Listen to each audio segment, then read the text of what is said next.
This video is proudly sponsored by DigimonCard.io for all your Digimon card, deck building, deck list, card pricing, and discussion needs. Hey everyone, Eggman here with another video, and it's a busy day over at Bandai. They did drop the Dragon Ball Super ban list earlier, but also this, I would say, unexpected Digimon ban list as well. Now, normally I like to do like a blind react to these, but this one I found out because I think a lot of you were blindsided by it. I'm like, what are you talking about? And then I thought it was only for Japan, but it was for United States as well, North American meta, and it's very, very shocking. So if you guys haven't seen it, we're just going to go through it real quick, but this is on their official website, and it's a ban and restriction card announcement for the 28th of October, which is today.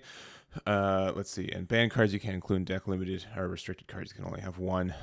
So this is what they decided to do for this ban list. So we have effective on November 11th. So we have two events. Obviously, here's the first one. It is calling from the darkness. So this card can delete a player's own Digimon and collect Digimon cards from player's own trash for a low cost. As a result, it can cause various endless loops, and it's supporting uninstated playstyles. For this reason, we're restricting this to one. I think this is fine. I don't think this is too crazy. I think most people would run like 2 or 3 copies anyway, so just a hard restriction to 1 makes sense to me. The timing, again, is a little bit weird. We get this at 1 at the same time when I believe Japan gets it at 1 as well. So, but this is at least effective for us immediately starting November 11th. So again, we have 2 BT10 events that are happening for this. So we have this weekend's DC Cup as well as the in-person event in Texas, both by PlayTCG, and then we have pretty much EX3 meta, so very interesting there. So that's that one. I don't think that's too shocking, but these next, I mean, and also one is less shocking. But we got this guy. We got Sunrise Buster at 1. This card has a powerful DP reducing effect, along with the effect that plays a tamer.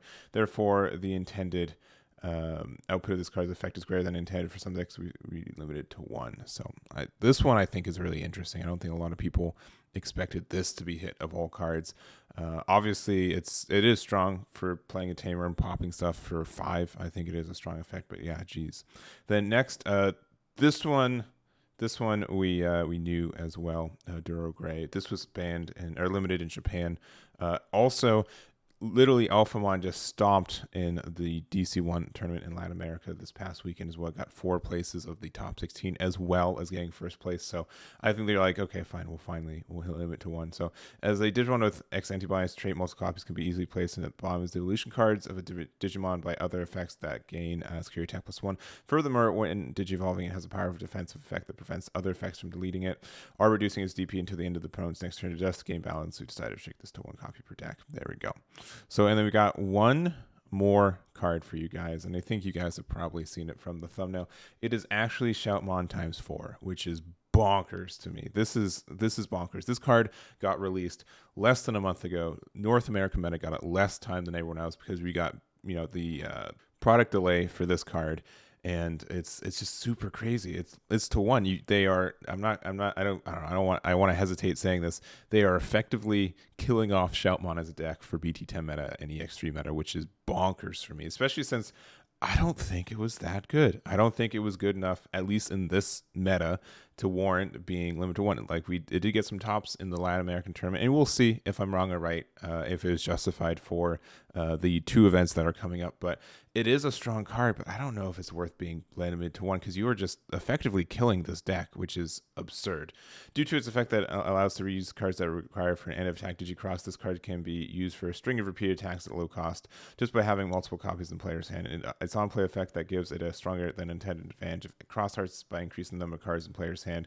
Just that we decided to limit to 1. That is just bonkers to me. I don't know if I agree with this yet. So this is really interesting. Again, we are having 2 events when we can play Shoutmon for full power, where Japan had pretty much 3 metas when they get this. So really interesting design choice here. We're gonna see if it makes sense. Obviously, I know some people just don't like the deck, so that's fine. I know I literally just have a fully sleeved one right next to me right now. that I guess I can't use starting in November. But yeah, this is a really interesting decision. And I'm also really surprised that they didn't just let us keep this until BT11.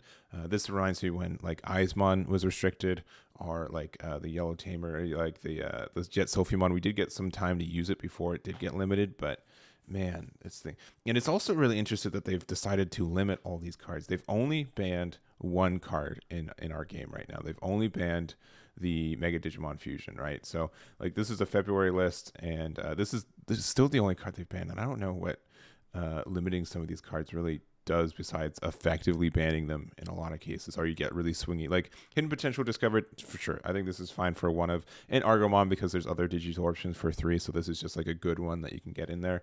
But like, and I don't know, a lot of these honestly option cards I'm okay with, but it's weird to have some of these just at one when it's just a swingy card now for it. So I don't know, but yeah, shit.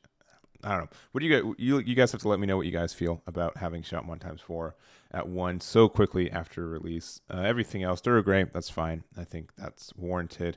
I'm not really an antibody player anyway, so I'm not too crying too much. Sunrise Buster is a little surprising, especially like this is a strong card, but maybe there's some like more security control decks that are developing in this meta, but having this at 1, especially since its most prominent use, I think, is in Shoutmon, that's also getting the double nerf, is really weird. And then also Calling from the Darkness. I think this one's fine. I think this at 1 makes sense as well.